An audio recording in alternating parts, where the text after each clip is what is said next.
अस्सलामुअलैकुम। कैसे हैं आप सब? ओरिएंट डेली लाइफ आइडियाज़ में खुश आमदीद और एक नए दिन के आगाज़ पर मुबारकबाद। टॉपिक की तरफ चलते हैं तो आज की वीडियो हर उस खातून के लिए है जो घर संभालती है, बच्चों की परवरिश करती है और अपने ख्वाबों को भी ज़िंदा रखना चाहती है।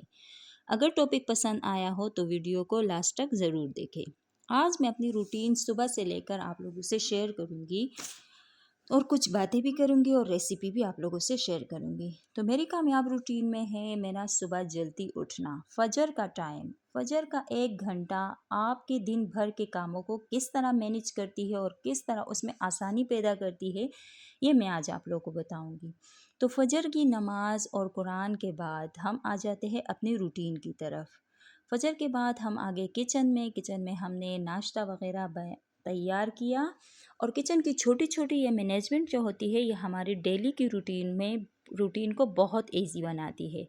कोई भी इंसान इतना परफेक्ट नहीं होता। जितनी गर्मी पड़ रही है हर औरत हर मर्द और हर कोई परेशान है, चाहे बच्चा है, बूढ़ा है, जवान है। खाली हम होम मेकर्स जो है वो इतनी परेशान नहीं है, हर कोई परेशान है। तो हमें अपने कामों को ऐसे ही मैनेज करना चाहिए कि हमें फजर का घंटा जो है वो ज़ाया नहीं करनी है। उस 1 घंटे में हम जितने भी काम निपटा सकते हैं हमें निपटाना चाहिए, क्योंकि वो इतना पुरसुकून टाइम होता है। सब कुछ आराम से, ज़हन बिल्कुल पुरसुकून होता है, बच्चे सो रहे होते हैं तो हम बहुत से काम उस वक़्त अपना मैनेज कर सकते हैं।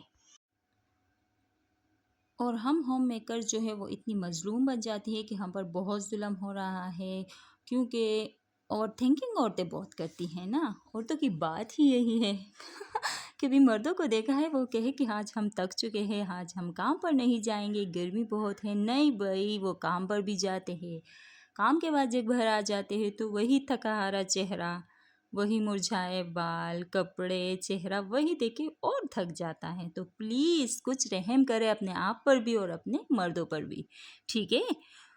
और एक हर एक की लाइफ में जब ये सब कुछ चल रहा होता है, लेकिन बाज़ आदतें ऐसी है जो अगर हम ख़वातीन में है तो हम यकीन करें अपनी रूटीन को बहुत इजी बना सकते हैं और साथ में घर का हर फर्द भी खुश रहता है। तो मैं अपने काम को ऐसे संभाले कि घर में कोई सब्ज़ी आए या फ्रूट आए तो उन्हें वॉश करके खुश करके रखे, ग्रोसरी आए तो उन्हें साथ साथ अपनी जगह पर रखे, सब चीज़ों को मैनेज करे। ज़्यादा बखेरा जब बन जाता है तो इंसान उसे देखकर और भी कंफ्यूज हो जाता है ना ये बात। वो और भी कंफ्यूज हो जाता है, वो कहता है कि भाई ये क्या है। तो साथ साथ सब चीज़ों को निपटाना चाहिए, अपनी किचन को, अपनी चीज़ों को, सब चीज़ों को आप लोगों ने देखना चाहिए। और इसके बाद जब हम नाश्ता किचन वगैरह को संभाल लेते हैं, सब कुछ कर देते हैं घर के कामों को। दूसरी बात मैं आप लोग को ये बताती हूँ कि घर को कामों को बोझ ना समझे। जितना हम बोझ समझेंगे उतना हमारे जहन और भी डिप्रेस होता जाएगा। घर के काम को इबादत समझे और अपनी ज़िम्मेदारी समझे। दिन में 1 घंटा जो है वो ज़रूर अपने लिए निकाला करे, अपने ख्वाबों के लिए। चाहे वो सिलाई सीखनी हो, ऑनलाइन काम करना हो या कुछ भी करनी हो, लेकिन अपने लिए 1 घंटा आप लोगों ने लाजमी निकालनी है। याद रखिए, कामयाबी जो है वो घर से बाहर ख़वातीन का मुकद्दर नहीं है। जो लोग बाहर जाते हम कहते हैं ये काम करती है, ये स्कूल जाती है, ये ऑफिस जाती है, ये कामयाब होगी। नहीं भाई, उन लोगों की ज़िंदगी हमारी ज़िंदगी से बहुत ज़्यादा टफ़ है। घर संभालना और फिर बाहर को भी देखना ये आसान काम नहीं होता। ये कामयाबी सिर्फ घर से बाहर नहीं, घर संभालने वाली ख़वातीन भी कामयाब हो सकती है। आप दूसरों से नहीं बल्कि अपनी कल वाली ज़ात से अपना मुकाबला करें और देखें कि कल मैं क्या थी और आज मैं क्या बनूंगी। रोज़ थोड़ा थोड़ा करके आगे बढ़े। एक दिन आप अपनी ख्वाबों के बहुत करीब आ जाएंगे। आप सिर्फ एक आम औरत नहीं बल्कि आप एक मज़बूत औरत है। तो इसमें आप लोगों के साथ मैं एक रेसिपी भी शेयर करूँगी।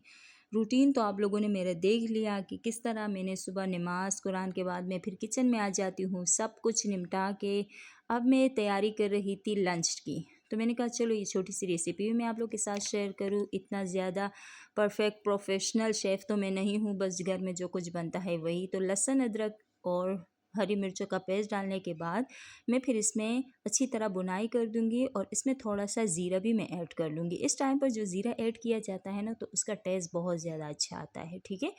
تو آپ لوگ لازمی ایک دفعہ ٹرائی کر کے دیکھ لیں، آپ لوگ کو ٹیسٹ بہت اچھا آئے گا، خوشبو بھی بہت اچھی آتی ہے۔ اس کے بعد میں اس میں ایڈ کروں گی چکن۔ چکن کو اچھی طرح سے بھون لیں گے پھر ہم، کہ اس کا رنگ جو ہے وہ وائٹ سا ہو جائے، بالکل اچھی طرح بھون لیں گے کہ اس میں سارا جو ہے وہ خون وغیرہ خشک ہو جائے۔ میں تو اس طرح ریسیپی بناتی ہوں، اس سے چکن کا ٹیسٹ بھی اچھا آتا ہے، چکن سے اسمیل بھی چلی جاتی ہے، اور تھوڑا سا ونیگر بھی میں نے اس میں ایڈ کر لیا۔ چکن کا جو اسمیل مجھے بہت برا لگتا ہے، تو اس لیے میں اس میں ونیگر بھی ایڈ کر دیتی ہوں، ٹھیک ہے۔ اس ٹائم پہ جب یہ اس پوائنٹ پر آ جائے کہ اچھی طرح اس کا رنگ جو ہے وہ وائٹ ہوا، تو پھر اس میں نے ٹماٹر ڈال دیے۔ ٹماٹر ڈالنے کے بعد کچھ اسپائسز جو گھر میں ریگولر ہم یوز کرتے ہیں، ہلدی، لال مرچ پاؤڈر اور کٹی لال مرچ، نمک وغیرہ، یہ سب کچھ میں نے اس میں ایڈ کر لیا۔ اب اس کو ڈھک دیں گے کہ جب چکن اپنا پانی چھوڑ دے تو اس کے بعد ہم پھر اسی پانی میں ہی اس کی بھونائی کریں گے۔ چکن میں اور پانی ایڈ نہیں کرتی، کہ جو فارمی چکن ہوتا ہے باہر کا، وہ آپ لوگوں کو پتہ ہے، تو وہ تو بھوسا بھوسا خود بھی ہوتا ہے، اگر اس میں اور پانی ایڈ کر لیا جائے تو وہ بالکل گل مر جائے گا، ٹھیک ہے۔ تو اب یہ پانی جو ہے، اس سارے پانی کو اچھی طرح سے خشک کرنا ہے، آپ لوگوں نے ڈھک دیں گے، پھر اس پانی کو اچھی طرح سے بھونائی کریں گے ہم اس میں، اور اس میں اس پوائنٹ پر بھی ہری مرچیں ڈال دیتی ہوں۔ ثابت ہری مرچ اس پوائنٹ پر بھونائی کے وقت ڈالنے سے ٹیسٹ بہت اچھا آتا ہے۔